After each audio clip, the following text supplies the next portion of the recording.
All right.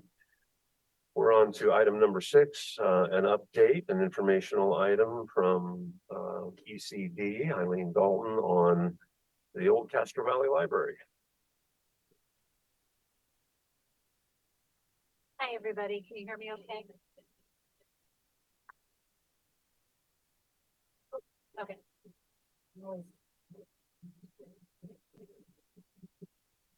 That must be better. Okay. I don't have a loud voice. Good evening, everyone. Eileen Dalton with the Alameda County Community Development Agency. I'm the Director of the Economic and Civic Development Department. And I'm going to be giving you an update on the old Castro Valley Library. This update will look familiar. You've seen it a couple of times. So I will, I'll try to go through efficiently and get to sort of the current status. I was here a few months ago and gave an update on this. So next slide, just a visual on where it's located. You all know where it is. Next slide, a couple of images of the interior and the exterior. It's a obviously currently vacant building that is owned by the county and was replaced by the lovely building that we're standing in. Next slide.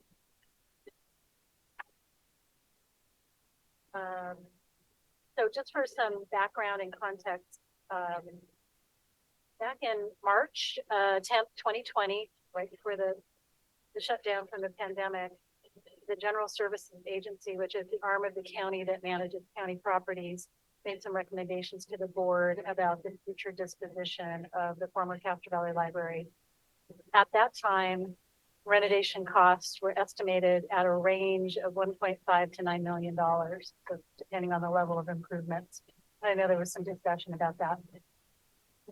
There was a lively discussion, and ultimately the board directed the Community Development Agency staff to pursue the use of the property for the development of veterans, affordable housing, and related uses. So a combination of the requested veteran service uses plus affordable housing. So we had 5 meetings with a large group of really dedicated folks that were involved in the what I called the Castro Valley Veterans Group: Mike Martin, John McPartland, Keith Warner, Chuck Moore, Mark Crawford, and Bob Swanson, and a few other folks who occasionally would come to the meetings. And then as we went through this process of studying this use, we provided updates to MAC. In February of 2022, this March of 2023, we're at Incorporated Services last year, Transportation and Planning in July of last year, and just noted in all my presentations that I've made that the Castro Valley MAC and the Transportation and Planning Subcommittee both recommended keeping the structure for use as a veterans service facility. So I kept the, your desires from previous meetings in our staff report. Also, the Parks, Recreation, and Historical Commission also recommended keeping the structure and placing it on the counties and the California Historical Register. Next slide. So in order for us to do that original assignment, which was see if you can put affordable housing along with a veteran service site, we did 3 things. We engaged an architecture firm to assess the site, and they created some mapping studies. We hired an economics firm to see if the site was feasible, at a sort of high level, not a detailed level. And then lastly, we engaged a historic architecture firm to prepare a historic resource evaluation of the site. Next slide. So the architect that we use, Kavamasi, is an excellent architect, and they actually do a lot of architecture for affordable housing developers. So they were really well suited to the study. And all of the work that they did assumed that the building would be torn down. There was not one option where you could put housing along with the existing structure. It just didn't fit. It's a pretty constrained site. We came up with 3 options that were arranged in units of 28, 36, and 52. The stories, go up as the units go up. So it was 3 to 4 stories, 4 stories, or 5 to 6 stories. In all circumstances, the studies they did preserved about a 7,500 square foot space on the ground floor. And we worked out that square footage with our veterans group about what based on what they wanted to use the site for. And in all scenarios, there were 40 parking spaces. Next slide. This just gives you a little bit of a visual of the site with the old library torn down and a massing study. This isn't the architecture. It's just basically what could you fit on the site? So they move around sugar cubes. The very gray spot in the front would be the ground floor, veteran space, and then the units are on top with the parking underneath the podium. And next slide. So the next thing we did was we sort of took those massing studies and the range of units and shopped them to some affordable housing developers to see if we did an RFP, would you respond to this project? There was interest and in responding to an RFP based on what we shared with them. Next slide. So the economic consultant then did sort of a higher level feasibility analysis, and of the three options, from an economic feasibility point of view and from an affordable housing development point of view, the one with the most units was the most feasible.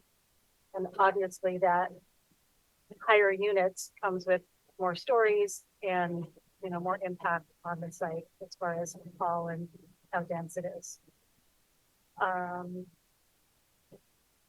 Next slide. So as part of the historic resource evaluation and the Parks and Historic Commission and other folks brought up the fact that this is an old, it's a intact mid-century modern building. So we hired ARG. They are a historic architecture firm. They're working with us right now on the rehabilitation of the Lorenzo Theater, which is on the California Register. And they did a historic resource evaluation. They determined that the building is eligible for the California Historic Register, and not the National Register, but for the California Historic Register. So for that reason, regardless if it ever gets placed on the register, there is a process to do that. We, the county, and our group has to consider that it is on the register and it is a historic resource under CEQA. So at this point going forward, because we did the study, we have to treat it as though it's on the register. What that means is that the Board of Supervisors would need to consider certification of an EIR and adopt mitigation monitoring and statement of overriding considerations before approving a demolition permit for the building if it was to be torn down. And then if it's not torn down, we have some guidelines we have to follow related to the building, but they're not too onerous. Next slide. This is just a little image of the report. All this information is on our website if you're interested in reading the full report. This is just a summary of the findings, stating that the building was constructed in 1952 and that they believe it retains enough of the character from the mid-century modern style to be placed on the register. Next slide. Another sort of new requirement that we have to meet is the Surplus Lands Act. It's not a county requirement, it's a state requirement. So in order to reuse the site for a non-county use, we do have to meet the terms of the Surplus Lands Act. So this is just it's something we have to deal with one way or the other. If we do affordable housing, there is an exemption to the act. And if the county retains the building for county use, then we don't need to deal with the act, but it is out there and it's something that's part of our ongoing analysis. Next slide. There are CEQA and land use considerations. So the historic resource evaluation concluded that if the building was to be demoed, we would have to do an EIR, but that is expensive and time consuming. The property is currently zoned for public facilities. So reuse of the property for this mixed-use development would require a rezoning and a general plan amendment. And the property is not currently identified as a housing element site. I know we've heard a lot about that recently. Next slide. So in March 9th, 2023, this year, we took this report after we'd been to all the committees. We took this to the Board of Supervisors for their consideration and their original direction. So the board directed us to pursue this affordable housing veterans use on the site. So we made a recommendation to the board to, if they wanted us to move forward, they would have to designate the property as surplus exempt, an exemption from the Surplus Lands Act that allows affordable housing, and then to issue an RFP to see if who's interested and to move the project forward. We gave them some alternatives, which is postpone the RFP until funding is available and identified because there isn't any right now. To make the project more feasible by potentially initiating the required VIR and the general plan amendment and the rezoning, and to work on developing a local match for affordable housing. And then the last alternative was retain the old Castro Valley Library building for a county or veterans use. So don't tear it down, don't proceed with the mixed use project. That was the universe of options we gave to the board on March 9th. Next slide. So as you can imagine, there was a lot of discussion because there had originally been some very specific direction that the board gave us to pursue. So on March 9th, the board directed staff to explore further alternatives and more information regarding a veteran center and return to the board for direction. So as part of that motion, there was a lot of discussion amongst the board members, and they discussed possibly rescinding that original board direction that we received in March of 2020, and a couple of other options. And they did the discussion as it went forward. They decided, no, we don't need to rescind that. Let's keep that keep that original direction, but direct staff to pursue this other path. And then ultimately we will be working on this veterans only use of the building report that we'll bring back to the board at a future date. We don't have one yet, but we'll keep the MAC informed and come back to you before we go to the board so that they can see the whole universe of options at that time. So that was the direction in March. And then next slide. So where we stand right now is that we will be continuing to pursue the work that was directed by the board to evaluate the site as that single use. We'll keep the map up to date for direction and information. But most importantly, we've been working with the Alameda County Fire Department as part of their fire replacement program, the fire station upgrade program. And so I'll be happy to answer any questions, but I would next like to introduce Chief Eric Moore to give an update on their proposed reuse or temporary use of the old Castro Valley Library. So they've got a plan for that. So maybe we could do that now and then answer questions about the project, your discretion. Or they can just take it from there when they start their next presentation. I think I'd prefer to do that. Take it from there when they start their next presentation. Yeah. Okay.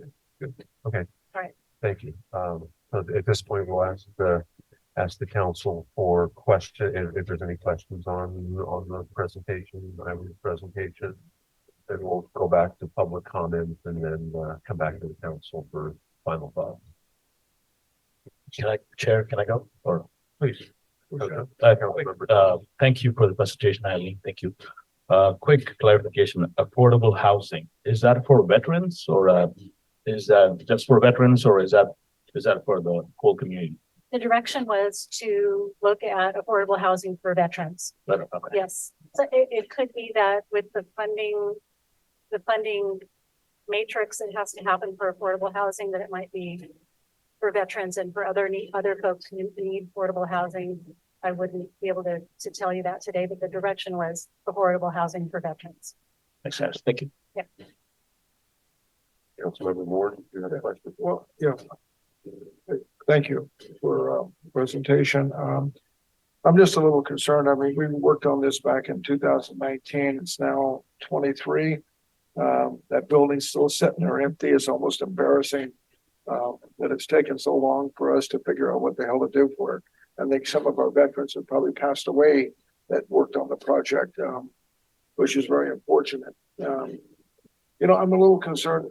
The question is when you look at that 5 stacking unit and possibly 6, are there any buildings in that area that would meet that? I mean, there's not, I mean, it'd be like a white elephant. I mean, it's. That's been the consistent feedback, is that the most feasible building is the one that's least appealing to the community. All the buildings around it are 2 stories at the most. Right. So you have 2-story buildings all the way around it. In order to cram something in to try to make it work, we go out and we try to do a 5- and 6-story building. I mean, it just doesn't make sense for the community. Right? And I know you believe that. It's unfortunate that we can't get some other people to believe it. But either way it goes, what would be the time frame that we would look at getting some answers on this? I mean, another 4 years, or? Well, we're going to hear from the fire department about their planned use of the site, so that'll factor into, you know, when we can get to which I think is really important, the fire department. But so we're working on, myself and Jim Papanos are working on the study, and we're going to keep that going and get it together into the community and to the board. You know, at the same time, the fire department is going to be temporarily using the site on a parallel path, which probably will be a couple of years that they'll be there, so that we can be ready for whatever next step comes to the site. So I think it's going to probably take us at least 6 months to get to a point where we have something to present back to the community.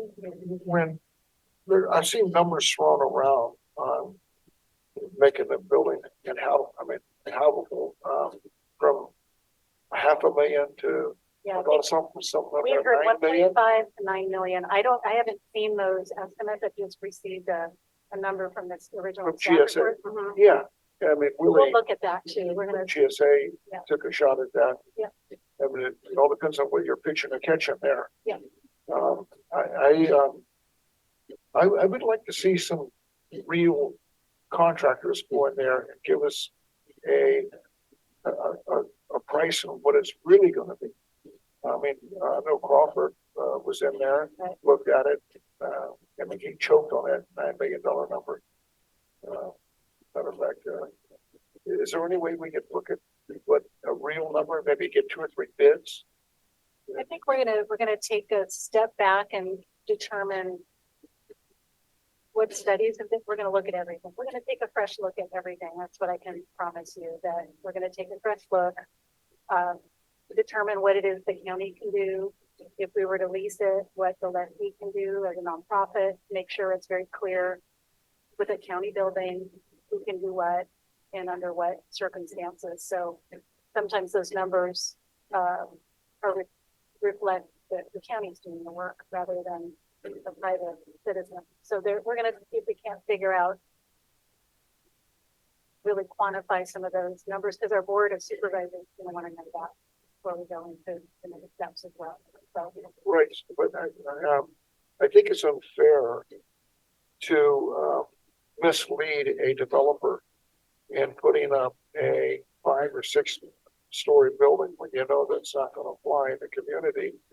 And I think that, and I realize you have to offer this property up since it's surplus property for affordable housing first. And so it's been offered up. We've looked at some proposals, and 2 of the proposals that we looked at, because of the size of the building, just are not going to fly in the community. So when do we draw the line there?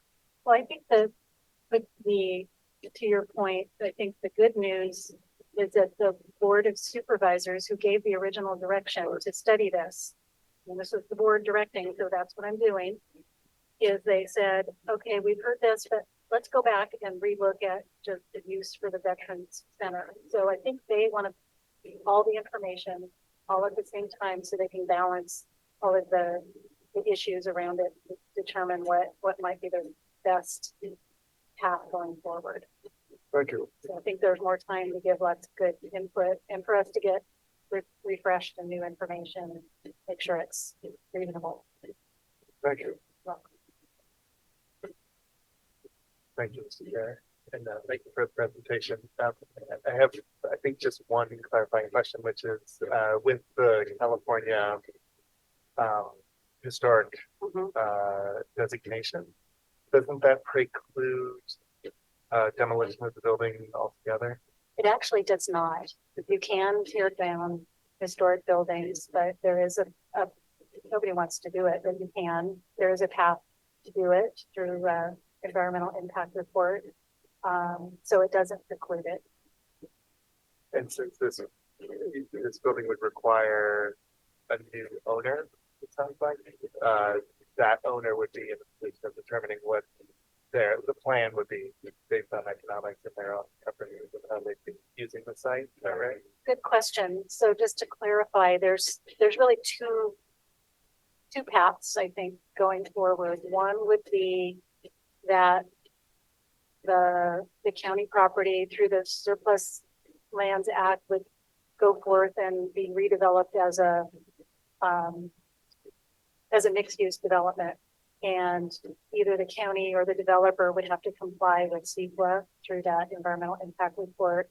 And then the other path would be that the county would own the building, maintain ownership, keep the building and enter into a long-term lease with a veterans organization that could run their programs from the building as, I think, as a county related type use. So I think those are the two paths, but yes, if it was a mixed use development, we would partner with a nonprofit affordable housing developer. And in the other case, it would be just a nonprofit veterans services operator. Thank you for the explanation. Appreciate it. Councilmember Carboni. I know you're just the messenger. You know this. I'm the messenger. I know you are. But I gotta share some of my thoughts. Yeah. So unfortunately, well, actually, what I don't know is if you were, this could never be, let's say that property is expensed out and sold, could the conditions that typically follow county properties follow that sale? Like, would they be conditioned to use prevailing wage? Would they be conditioned to do all of these things in the purchase or the redevelopment of that project? Because honestly, the county process is why that's a 5-story building. Over just all the costs and of everything to make that pencil are not because the cost of the building, it's because of all the bureaucracy and everything tied to it.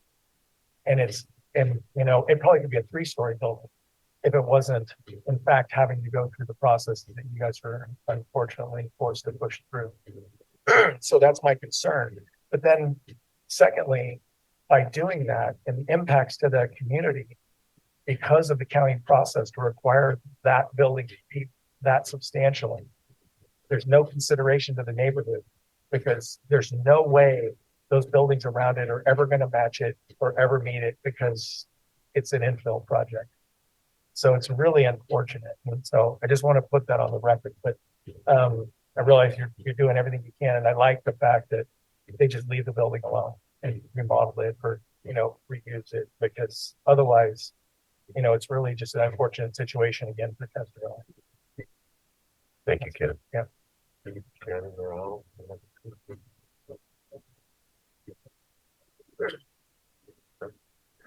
Just a couple questions from me, Eileen. So basically, you're going to go back to the Board of Supervisors with the development in one hand and a veterans only center in the other. And have you gotten a sense from the board of what the key decision criteria is for a veterans only center? If anybody's interested in hearing the discussion, they have the meeting on March 9th, might be worth listening to, just so you can hear what sort of came up. Without me putting words, so I think that they gave us some very clear direction to go pursue this path. And they heard the same presentation, and there was some questions about, the density and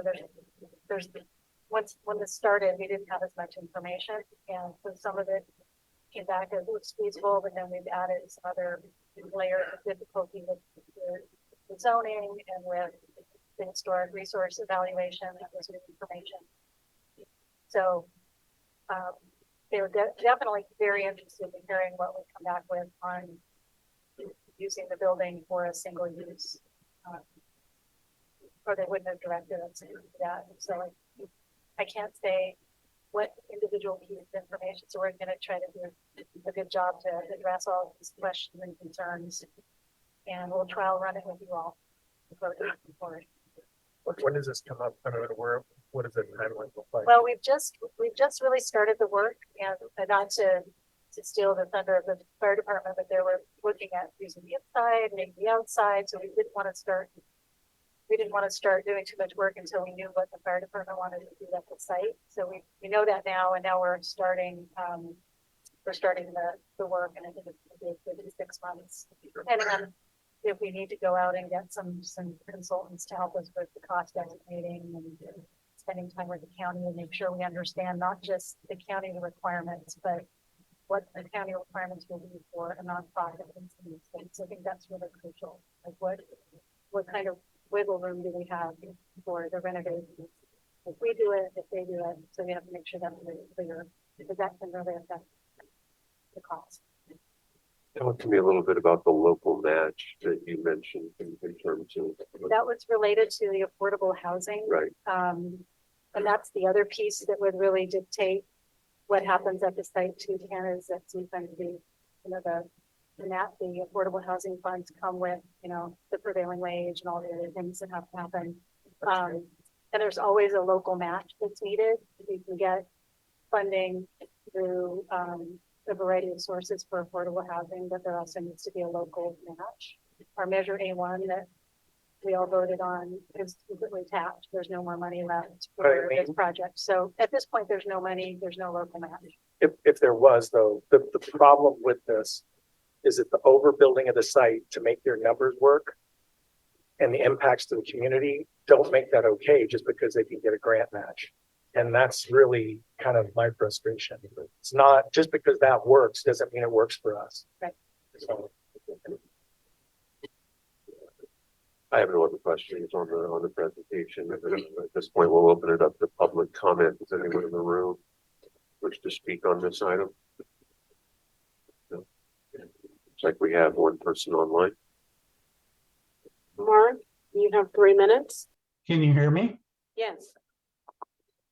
So, wow, there's a ton of confusion on this because there's just been so much history. I was at the March 9th Board of Soups meeting, and honestly, I viewed it as a huge victory for us. There was a lot of discussion about rescinding the prior board direction on exploring the affordable housing component. But Supervisor Tam was, essentially like new. It was like her, I don't know, second or third meeting or something like that. And she just wasn't comfortable making any decision, not knowing the history and why the prior decision was made, which, was a responsible approach. But otherwise, I think she would have voted with us to rescind that. And essentially, that's kind of where we're at. They did give Eileen direction to just move forward with exploring it for veterans use. So they're really not going down the affordable housing road any further at this point. And I just want to touch base on a little bit about what Ken was talking about on the prevailing wage aspect of this. When I looked at that, when I took the contractors in there and looked at that, I think it was 2018, 2019, I came up with a detailed cost estimate of $200,000 to redo the interior of the building. That was carpet, paint, lights, 2 new ADA bathrooms that will fit inside the existing bathroom envelopes. The HVAC system was reusable. You know, the county's not taking care of the buildings, so that did not include a new roof or parking lot improvements, which honestly, the county should kind of do that because they neglected it all these years anyway. But as far as what the veterans nonprofit would need to do to go in there and make the building usable and handicapped accessible would be that $200,000. Now costs have gone up, maybe that's 300,000, but you know, that money can be raised. Really, I think what Eileen was talking about was the county needs to figure out, how do we do that? How do we enter into a lease with this nonprofit that allows them to make the improvements?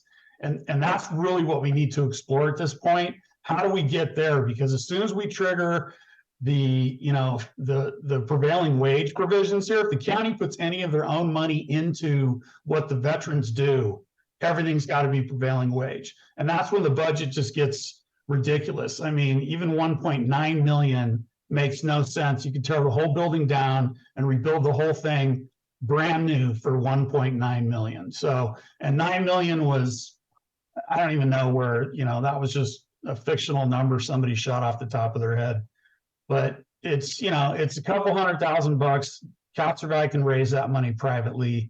And their veterans, there's still plenty of the veterans around that want to be involved in this process to help make this happen. And a lot of local contractors that will work on it. And the estimate I brought forward didn't include any donations from any contractors. Art, can you wrap it up, please? Those were written bids. Thank you.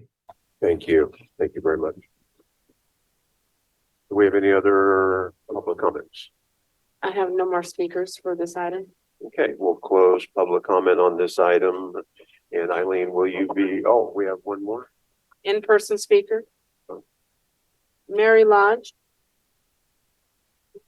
No. You have to be broadcast. So I guess if I understood the last speaker, Mark Crawford, I was concerned because you were talking about that big building and low income housing and whatever. This is triggering me that in parent leadership meetings I've had with the school district was looking at getting that site to having an additional school of some sort, but then it was proposed to be for veterans housing, and that I believe is what the community voted on, or veterans to go for veterans affairs, which is what I think we should still be going to, not developing some high-rise building. So I guess my question is, are we focusing in on the veterans? Or are we looking at doing something else? Thank you. I think that building's always been focused on the veterans. All right, we'll take final comments or thoughts from the council on this, if anybody has any. No, I'm just glad to see that we are continuing to move along. I'm anxious to see what a timeline looks like.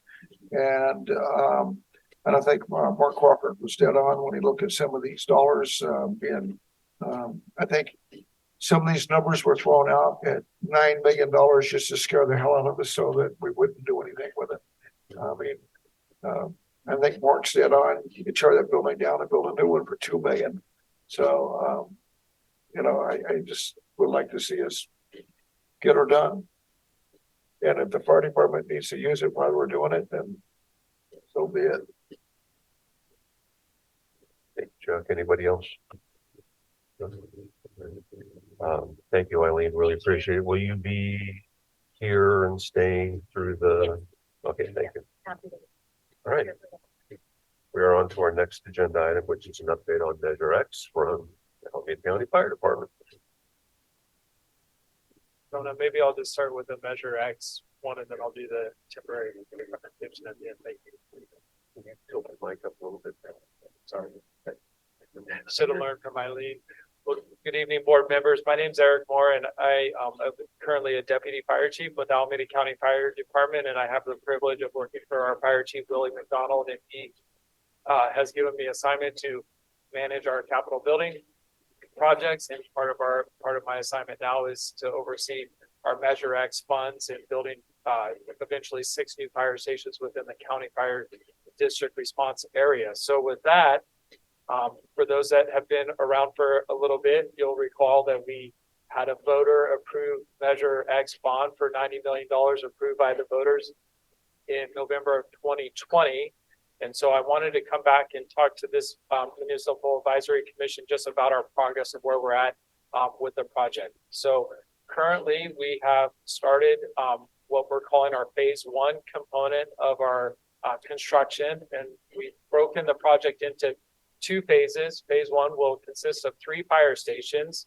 And if you look at our slide, it's going to be fire station number 7, which is located up in Palomares Hills. And I'll describe that project in a second. Fire station 25, which is in downtown Castro Valley off of San Miguel Avenue. And then fire station 22, which is in San Lorenzo. So the construction model that we've decided to use for this project was our design build method.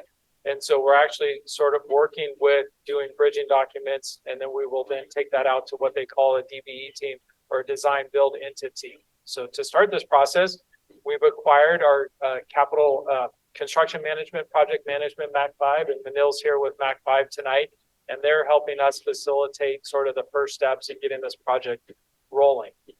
So we have, to date, we've secured our project manager, construction manager, and we've also secured our architect, which is Ross Drulis Kusenberry or RDC, and they are helping us start designing our fire stations.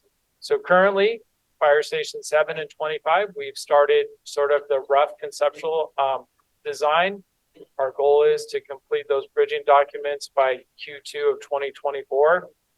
And then we've also completed our conceptual design for fire station 22.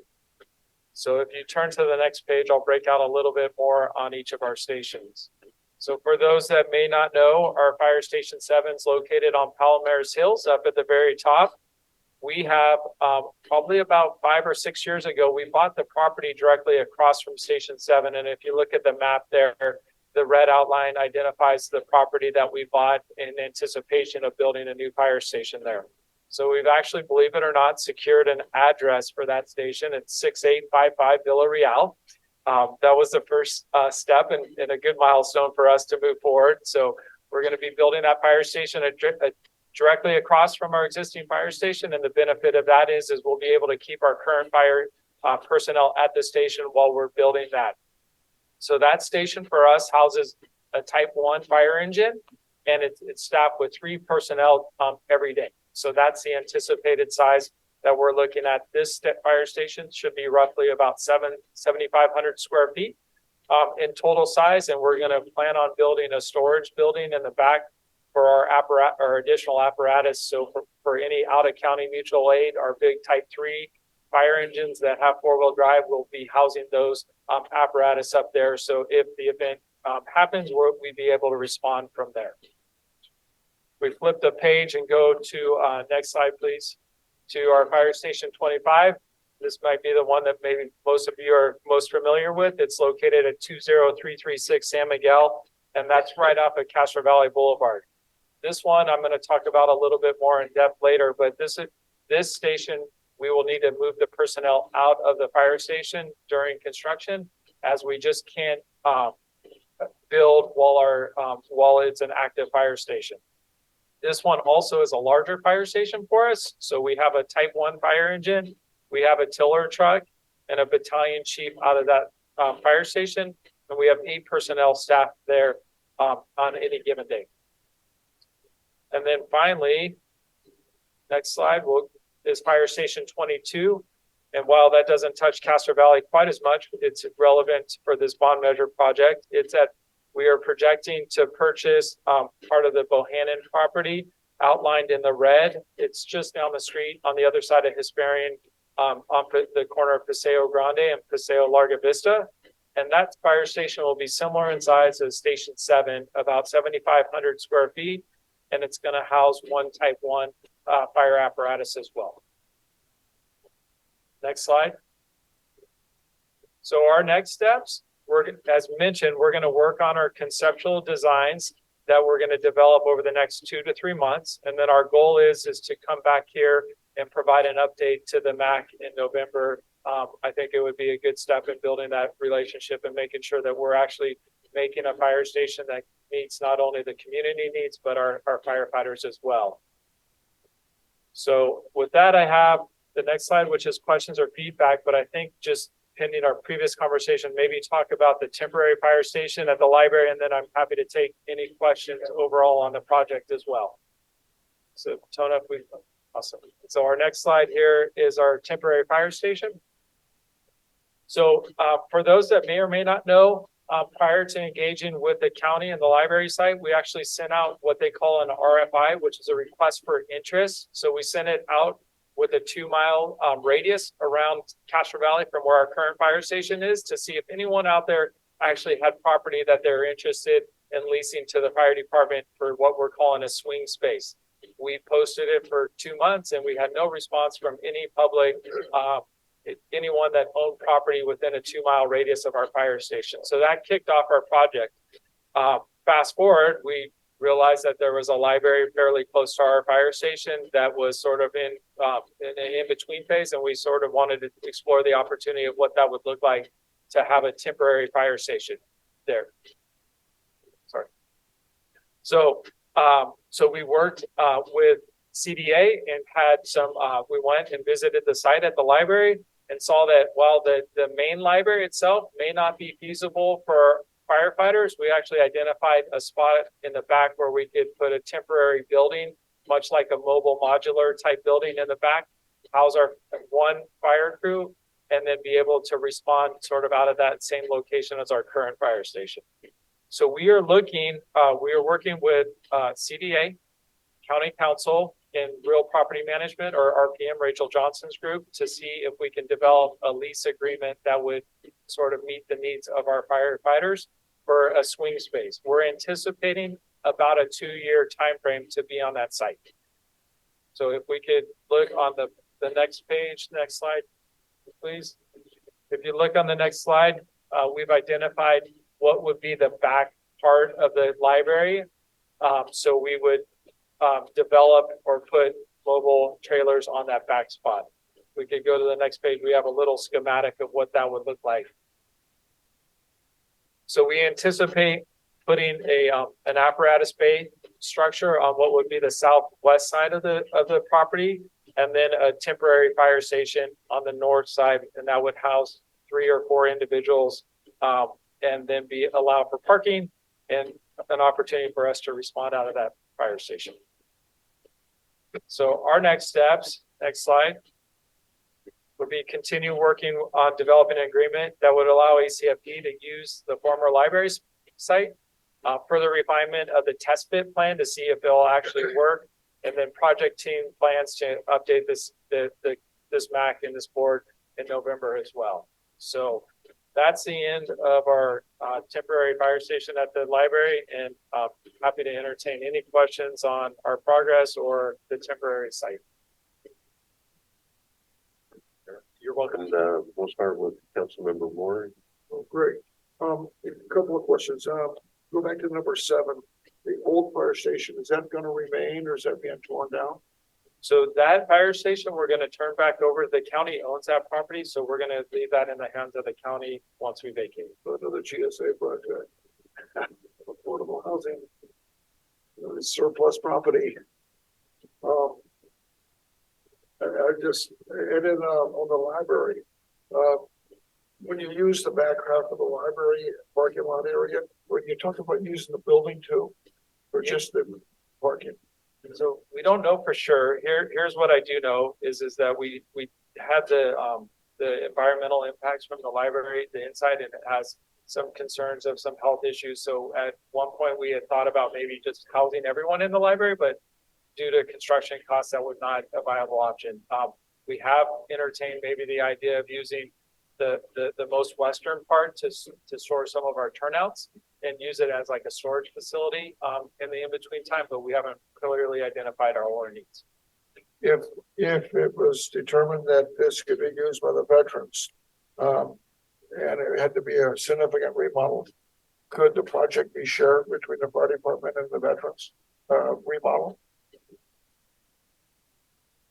I pause on the answer because we still have to have apparatus, the ability for the apparatus to pull down that driveway to get out. That's our Yeah. only exit point. So I, without fully understanding what the construction project would look like, I'd probably say no, because we do need that emergency Right. access in and out of the only driveway.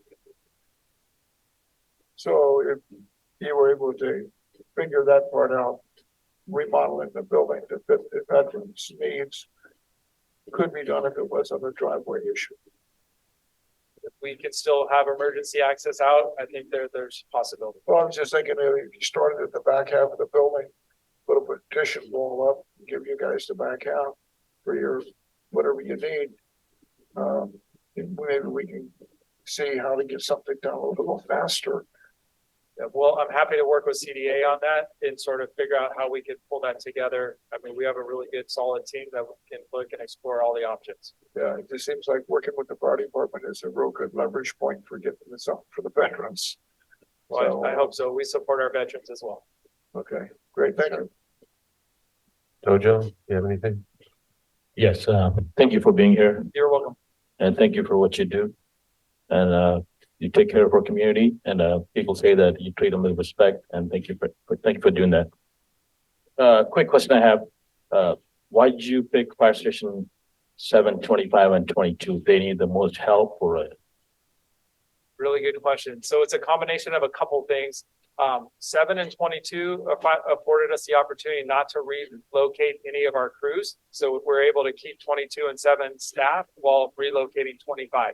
So we had a consideration of what we're going to do with our firefighters when we were actually in the construction phase. And then we also, before the bond measure, we actually rated our fire stations to see what needed the most work ahead of time. And then we had a priority list. And I believe Station 25 was at the top of that priority list because of seismic concern with that property. So that helped get that up into that project. So a little bit of logistics and then a little bit of our order of what it would look like before we had the bond to sort of prioritize our fire station builds. Got it. Thank you. Shannon, do you have anything? Ilya?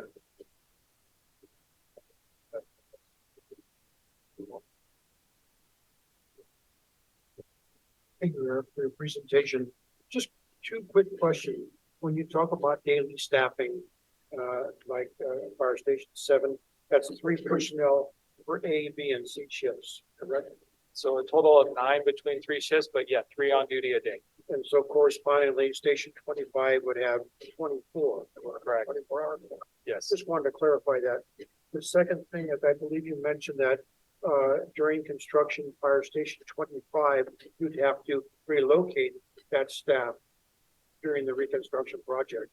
Where would you have a temporary site for those?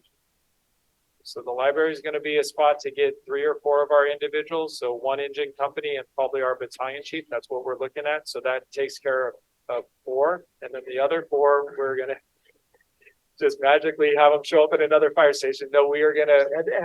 Yeah. So we've had a lot of debate, but our new fire station in Cherryland, I don't know if you've had an opportunity to see that on Meekland. It's big enough to house another company. So we would be relocating that company to Cherryland for our time while we're building the project. So carrying that idea just one step further, then how do you and the chief himself look at the response times that you currently have from Station 25 versus splitting the 2 up? Yeah, great question. So we do consider that. So one of the reasons why the library site is really good is because it's just a few blocks or probably a half mile is the way the crow flies from our current location. So that gets us an engine company with water in the downtown sort of area of Castro Valley. So that would hit all our response time for our first due apparatus with water. Our truck, the one that sort of bends in the middle, the tiller truck, that's the one we would be putting at Castro Valley. And that has a little bit of a delayed response time to this area, but a majority of the calls that truck goes to is in the Cherryland sort of border of Castro Valley. So it would not necessarily delay the impact of that truck company. The biggest delay I would anticipate would be going up into Cold Canyon area with our truck. But I think sometimes at night you could probably jump on the freeway and get there, just sort of bypass there, but it is a consideration for us.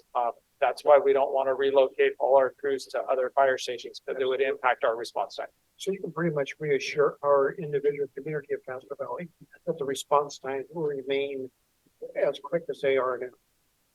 If we can locate in the library spot or somewhere right in that area, I think we can, confidently say that our response time is not going to have an impact. Very good. One last question. I reiterate what Jojo Thomas said. Thank you for the services. You folks are you're a lifeblood in terms of response time, and I've had a need for your services on more than one occasion, and it's a splendid experience. So thank you. Stay safe out there. Great, thank you. We'll pass that on to our crews as well. Thank you. Ken, do you have anything? So I didn't unfortunately see your RFI that you put out. Because I think there are other properties around that could probably support this. However, what I'd like to know though is you're estimating it to be a 2-year build. What was your timeline for your starting time to actually get something up and running, or before you actually get into the demo? I mean, I'm thinking about 25. Yep. So what does that look like?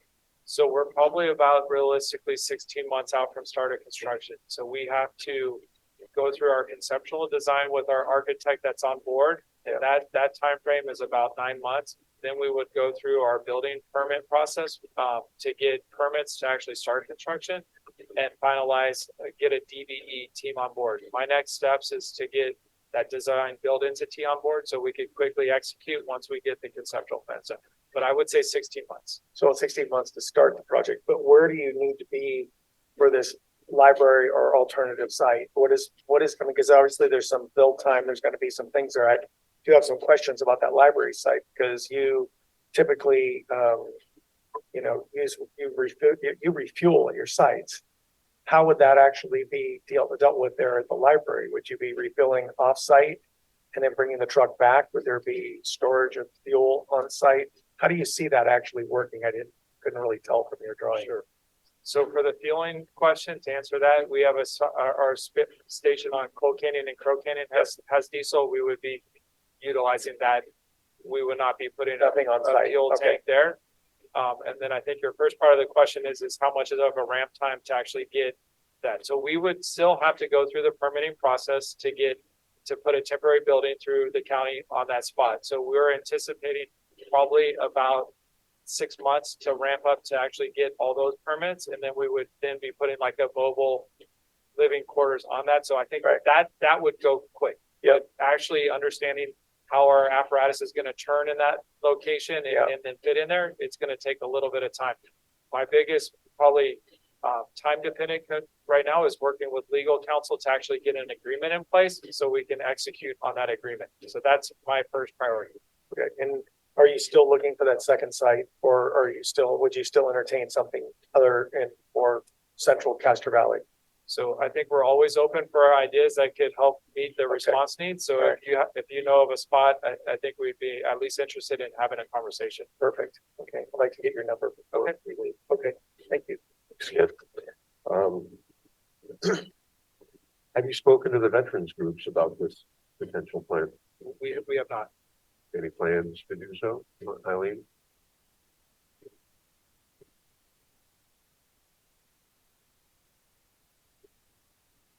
Sorry. She said that she met with the veterans. I just was unaware of the meeting. So it sounds like the preliminary conversation was there and we'd be happy to entertain another conversation. I'd like to see that. Yeah. I have one more question. Okay. You mind if I ask mine? Oh, sure. Thanks.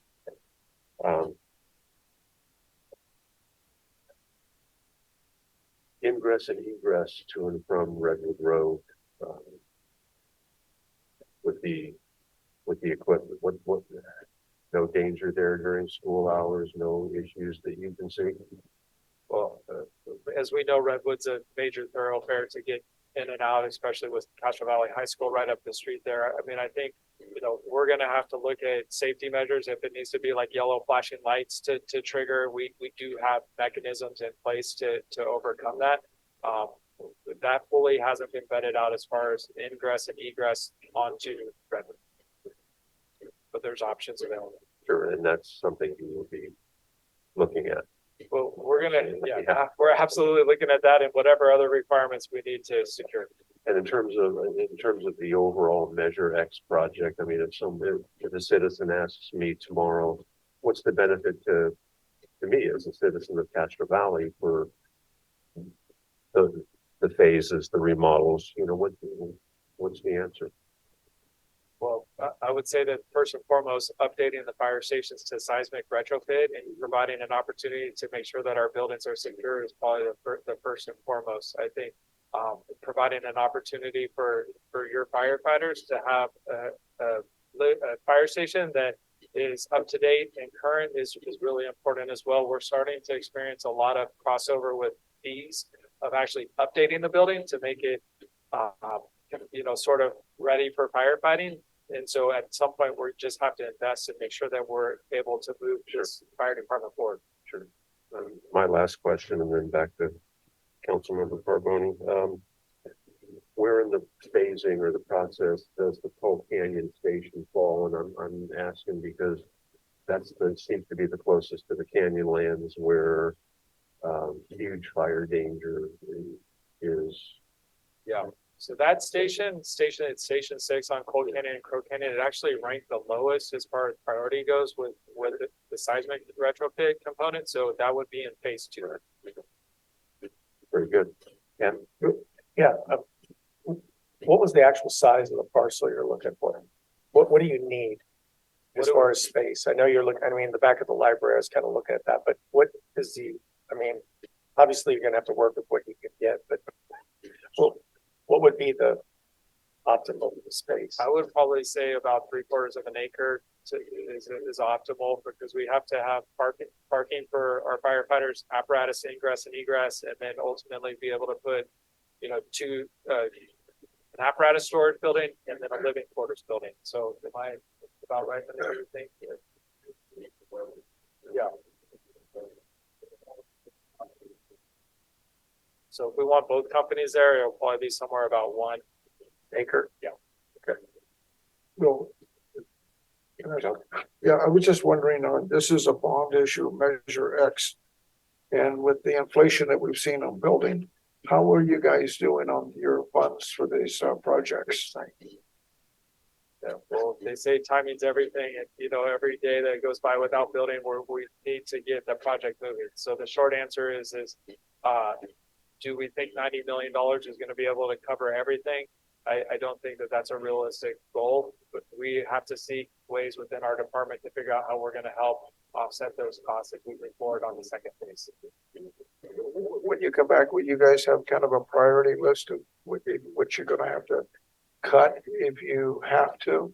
Because it sounds like to me, I've seen things 25-30% increases in the building. And that bond issue was 2 years ago, I think, or 3 years ago. Yeah. And so I'd be concerned about how far you're going to get down the road with that money. It's on the top of our mind.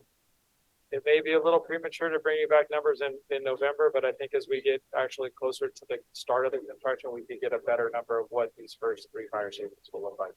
Yeah, and if you need a place to park some fire engines, I can find you a place real easy. Crow Canyon. Perfect. We'll take it. Thank you, Deputy Chief Moore. I think we'll open it up to public comment at this point and then have final wrap up from the council. Is there anyone? Madam Clerk?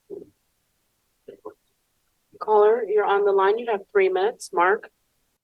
Oh, sorry to have an opinion on everything tonight. I know that always irritates me. Looking at the site plan, I'm a little bit concerned about, there's this note here that's requires demo of the island, regrading of the paving area. I don't know how extensive that's going to be, but I'm wondering, if the fire department is factoring restoring that site back to its original condition. I'd be concerned about some of the stuff that they might do there, increasing the cost of what the veterans might ultimately have to do to make it usable, especially when it comes to the inside of the building. And as far that library site is an acre, and the way the site plan works out, they're basically using the back third of the site, so it doesn't really seem to, it doesn't look like they need a half acre or an acre. It looks like they're getting by with a third of an acre here with a long driveway. And there's actually some other sites in town. I'm kind of wondering why they aren't trying maybe the BART parking lot or some other, spaces that just are underutilized at this point in time. But there's that other vacant lot on Redwood Road that's closer to the village there on the other side of the street. That's 1 acre. They demoed the houses. It's just sitting there. That would be kind of an ideal location for them as well. So I kind of agree with Ken in the sense that maybe it might make sense to explore some other options if it's possible to find somewhere that wouldn't require so much money to be spent. Thank you. Do we have anyone in the room that wishes to comment on this? Anyone online?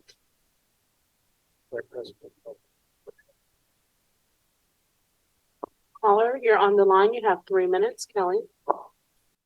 Thank you. Yeah, I just want to make sure that everyone is really listening to what the deputy chief is saying. First of all, when if you look at the slides that he gave, this is we're talking about the end. By the time they're done with the site, their slides say that they're going to be finished at the end of 2026. So by my way of counting, that's 3 years from now, roughly. So that, which is fine, but we just need to all get a good handle on what the fire department needs. And then if we're going to be throwing around, all different pieces of land, random pieces of land all over the Castro Valley and saying that they're perfectly good for the fire department. Well, this one is different because the county already owns it.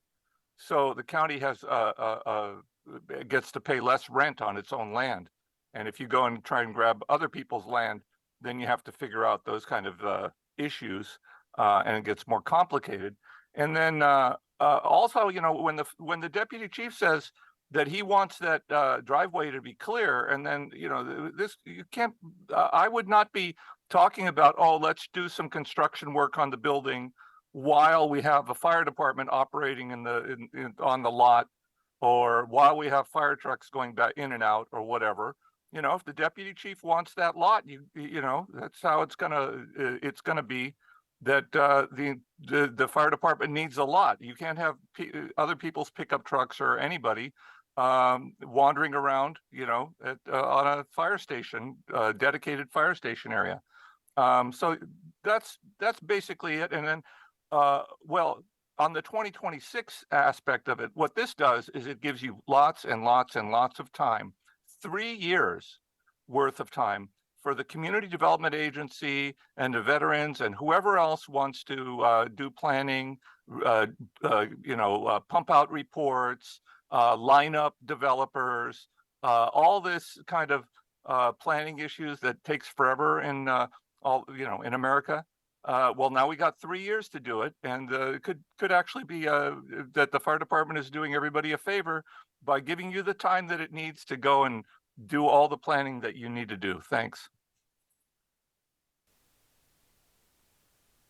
Thank you, Kelly. Do we have any other speakers in the room? Do we have any other speakers? I have no more speakers on this item. Close public comment on this item, and council, if there are any final thoughts on this?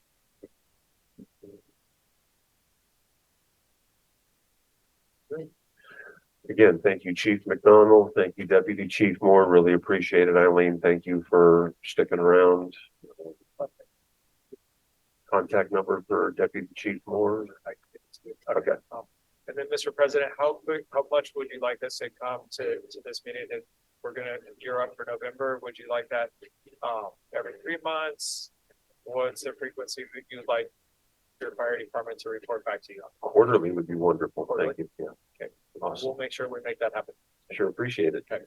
Thank you again for the job that you do for the people of Castro Valley. Thank you.